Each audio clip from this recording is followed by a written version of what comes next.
다들 인터스텔라라는 영화 본 적 있어?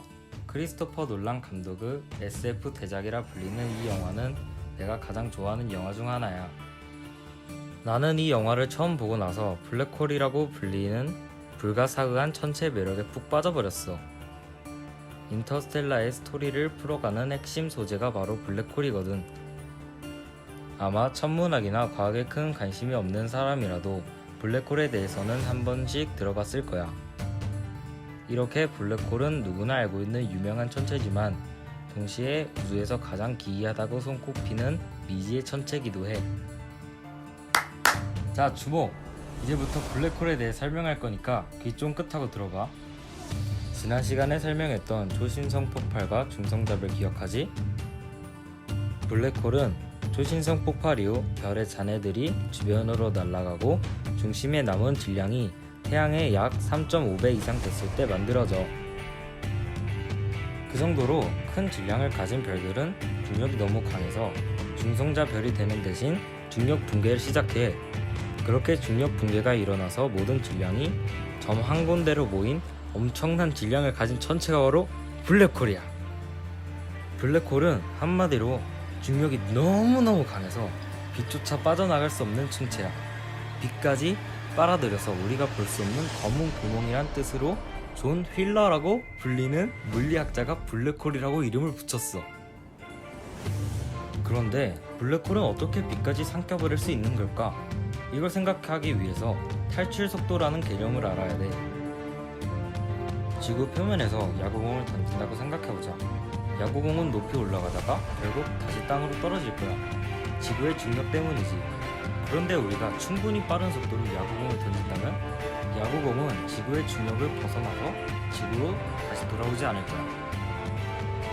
이렇게 어떤 천체의 중력으로부터 벗어나기 위해 필요한 최소 속도를 탈출 속도라고 해. 그런데 만약 이 탈출 속도가 지구에서 가장 빠른 속도인 빛의 속도보다 크다면? 그럼 그 천체에서는 빛조차 빠져나올 수 없을 거고 말 그대로 볼 수 없는 천체가 되는 거지. 그게 바로 블랙홀인 거야. 블랙홀은 처음에 관측이 아니라 이론으로 그 존재가 예측됐어. 1915년 아인슈타인의 일반 상대성 이론 발표. 정식으로 블랙홀의 존재가 예측됐던 것은 바로 이때부터야. 그 일반 상대성 이론은 당대 사람들이 알고 있었던 세계관과 우주관을 뒤엎는 한마디로 상식을 깨는 이론이었어. 그래서 논문이 나왔을 때 이해한 사람은 몇 없었다고 해. 그런데 그 논문을 완벽히 이해하고 일반 상대성 이론을 이용해서 블랙홀의 반지름까지 알아낸 사람이 있어. 바로 칼 슈바르츠 실트야.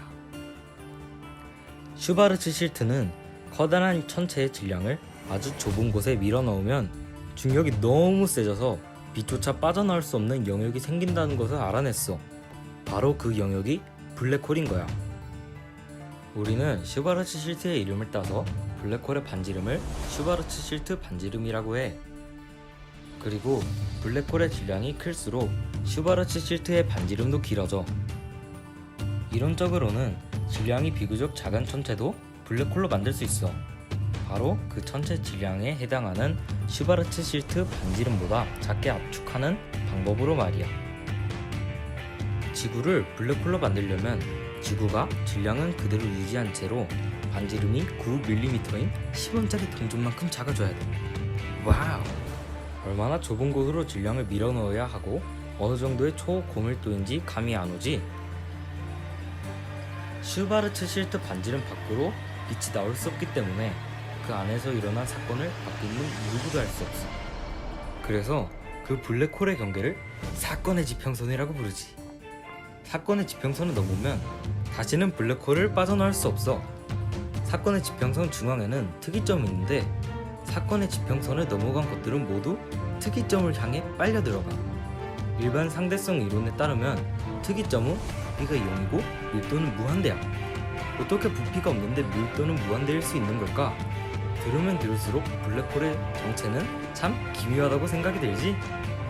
심지어는 일반 상대성 이론을 만든 아인슈타인도 블랙홀의 존재를 부정할 때가 있었다니까? 뭐? 그럼 블랙홀이 실제로 있긴 한 거냐고? 그럼 그럼 이 이야기를 들려줘야겠구나. 2019년 4월, 그러니까 작년에 인류가 최초로 블랙홀 관측에 성공했어. 정말 어마어마한 빅 이슈였지. 그런데 보이지도 않는 블랙홀을 어떻게 관측할 수 있었을까? 블랙홀은 보이지 않기 때문에 직접 관측할 순 없지만 강착 원반이라는 것으로 관측할 수 있어. 강착 원반은 사건의 지평선 바깥에 블랙홀이 빨아들인 물질들이 원반 형태로 빠르게 회전하고 있는 것을 말해. 블랙홀을 관측한다는 것은 만만한 일이 아니어서 보통 망원경으론 불가능했고 지구만한 렌즈를 가진 망원경이 필요했어. 그래서 과학자들은 지구 곳곳에 전파 망원경 8대를 동원해서 지구 크기의 전파 망원경을 쓴 것과 같은 효과를 냈지. 이 망원경을 사건의 지평성 망원경 EHT라고 불러. EHT의 성능으로는 프랑스 파리에서 커피를 마시면서 지구 반대편 뉴욕에 있는 신문을 읽을 수 있다고 해.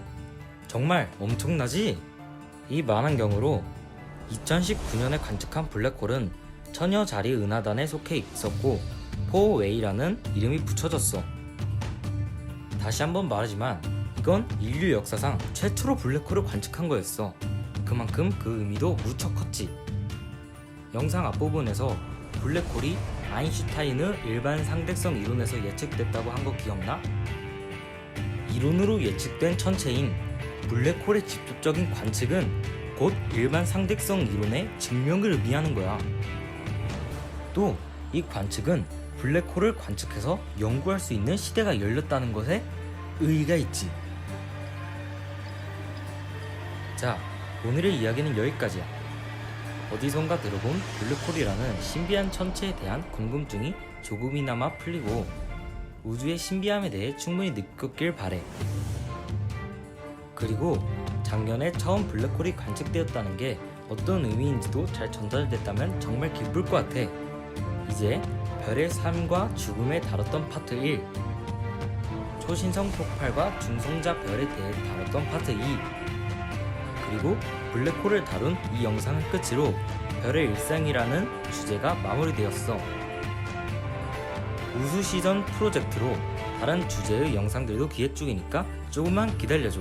그럼 빠빠이.